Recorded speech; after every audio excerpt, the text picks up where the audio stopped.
as guardians or sponsors to the novices return to the village with the glad tidings that the devil, at the intercession of the priests, has restored the lads to life.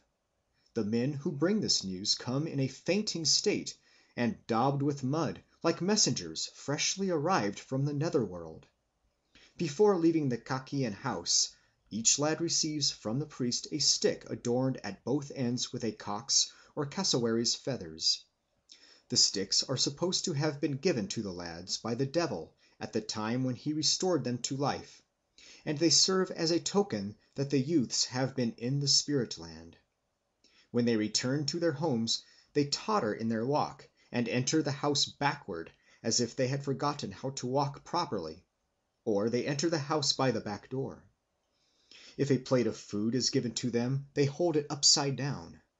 They remain dumb, indicating their wants by signs only. All this is to show that they are still under the influence of the devil or the spirits. Their sponsors have to teach them all the common acts of life, as if they were new-born children. Further, upon leaving the Kakian house, the boys are strictly forbidden to eat of certain fruits until the next celebration of the rites has taken place. And for 20 or 30 days their hair may not be combed by their mothers or sisters. At the end of that time the high priest takes them to a lonely place in the forest and cuts off a lock of hair from the crown of each of their heads. After these initiatory rites the lads are deemed men, and may marry. It would be a scandal if they married before. In the region of the Lower Congo, a simulation of death and resurrection is, or rather used to be, practiced by the members of a guild or secret society called Dembo. In the practice of Dembo, the initiating doctors get someone to fall down in a pretended fit, and in that state he is carried away to an enclosed place outside the town.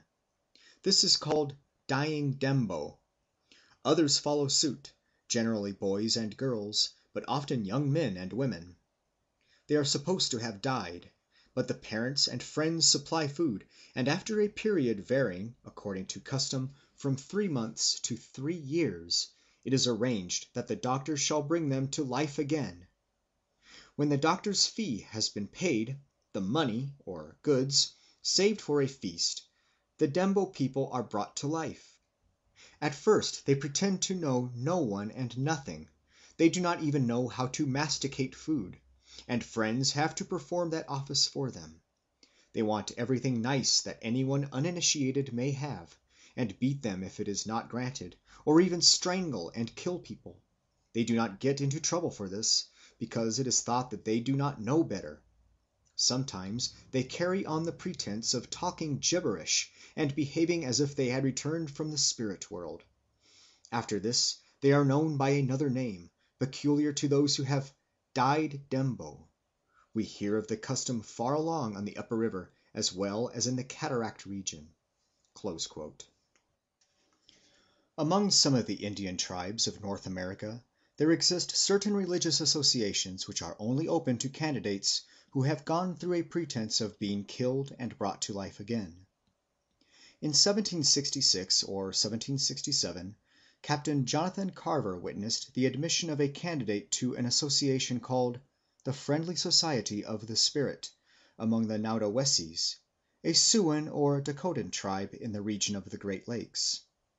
The candidate knelt before the chief, who told him that "he himself was now agitated by the same spirit which he should in a few moments communicate to him; that it would strike him dead, but that he would instantly be restored again to life. To this he added that the communication, however terrifying, was a necessary introduction to the advantages enjoyed by the community into which he was on the point of being admitted. As he spoke this, he appeared to be greatly agitated, till at last his emotions became so violent that his countenance was distorted, and his whole frame convulsed.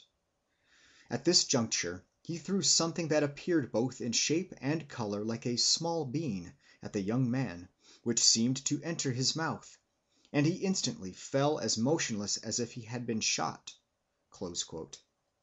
For a time the man lay like dead, but under a shower of blows he showed signs of consciousness, and finally, discharging from his mouth the bean or whatever it was that the chief had thrown at him, he came to life. In other tribes, for example the Ojibways, Winnebagos, and Dakotas or Sioux, the instrument by which the candidate is apparently slain is the medicine bag. The bag is made of the skin of an animal, such as an otter, wild cat, serpent, bear, raccoon, wolf, owl, weasel, of which it roughly preserves the shape.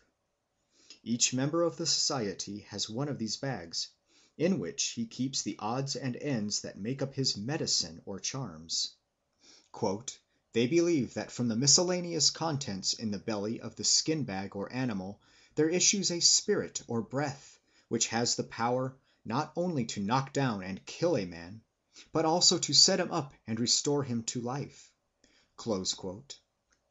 The mode of killing a man with one of these medicine bags is to thrust it at him; he falls like dead, but a second thrust of the bag restores him to life. A ceremony witnessed by the castaway John R. Jewett during his captivity among the Indians of Nootka Sound doubtless belongs to this class of customs. The Indian king or chief "discharged a pistol close to his son's ear, who immediately fell down as if killed, upon which all the women of the house set up a most lamentable cry, tearing handfuls of hair from their heads, and exclaiming that the prince was dead. At the same time a great number of the inhabitants rushed into the house armed with their daggers, muskets, etc., inquiring the cause of their outcry. These were immediately followed by two others dressed in wolf skins, with masks over their face representing the head of that animal.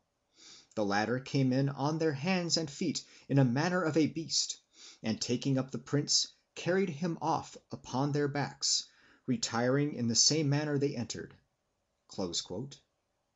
In another place Jewett mentions that the young prince, a lad of about 11 years of age, wore a mask in imitation of a wolf's head. Now, as the Indians of this part of America are divided into totem clans, of which the wolf clan is one of the principal, and as the members of each clan are in the habit of wearing some portion of the totem animal about their person, it is probable that the prince belonged to the wolf clan, and that the ceremony described by Jewett represented the killing of the lad in order that he might be born anew as a wolf, much in the same way that the Basque hunter supposed himself to have been killed and to have come to life again as a bear. This conjectural explanation of the ceremony has, since it was first put forward, been to some extent confirmed by the researches of Dr. Franz Boas among these Indians, though it would seem that the community to which the chief's son thus obtained admission was not so much a totem clan as a secret society called Tlokoala, whose members imitated wolves. Every new member of the society must be initiated by the wolves.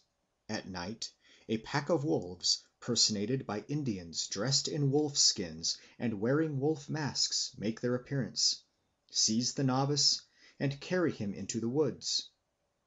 When the wolves are heard outside the village, coming to fetch away the novice, all the members of the society blacken their faces and sing, "Among all the tribes is great excitement, because I am Tlokoala." Next day the wolves bring back the novice dead, and the members of the society have to revive him. The wolves are supposed to have put a magic stone into his body, which must be removed before he can come to life. Till this is done, the pretended corpse is left lying outside the house. Two wizards go and remove the stone, which appears to be quartz, and then the novice is resuscitated. Among the Niska Indians of British Columbia, who are divided into four principal clans with the raven, the wolf, the eagle, and the bear for their respective totems, the novice at initiation is always brought back by an artificial totem animal. Thus, when a man was about to be initiated into a secret society called Olala, his friends drew their knives and pretended to kill him. In reality, they let him slip away, while they cut off the head of a dummy which had been adroitly substituted for him. Then they laid the decapitated